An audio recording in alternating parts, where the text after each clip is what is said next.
माणगाव तालुका हातकणंगले या ठिकाणी पंजिंगा नदीपात्रापासून जवळपास 2 किलोमीटर अलीकडे आहे। या बाजूला पट्टण कोडोली आहे।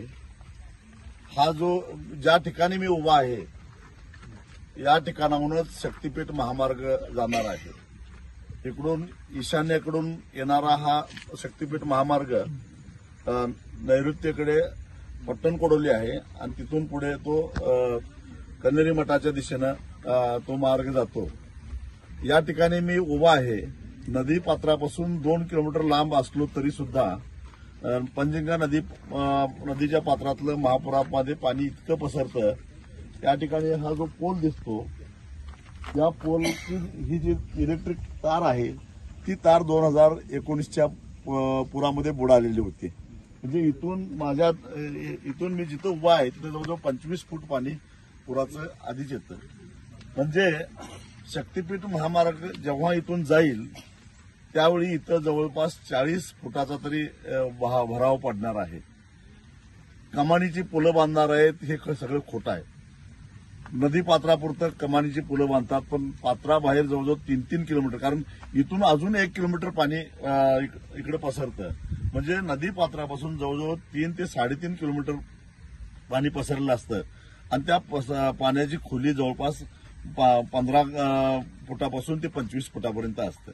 म्हणजे एवढा भरावा टाकावा लागणार आहे आणि एवढा भराव टाकल्यानंतर जेव्हा कोल्हापूरच्या दिशेनं इकडे पूर्वेकडे पाणी पंजिंगीचं येतं, एका उजव्या बाजूला माणगाव आहे, तिकडे 3.5-4 फूट 4 किलोमीटर भराव आला, पलीकडे पट्टण कोडोली आहे तिकडे 3 किलोमीटरचा भराव आला आणि हा भरावा डोंगरासारखा पाणी अडवतो आणि त्यामुळं त्याचा परिणाम माणगाव असेल, चोकाक असेल, रुकडी असेल, हेरले असेल, हालोंडी असेल, शिरोली असेल, कोल्हापूर शहर असेल, नदीच्या पलीकडे म्हटला तर गांधीनगर, चिंचवाड, वळीवडे, वसगडे, या पट्टण कोडोली या गावांना पुराचा मोठा फटका बसणार आहे।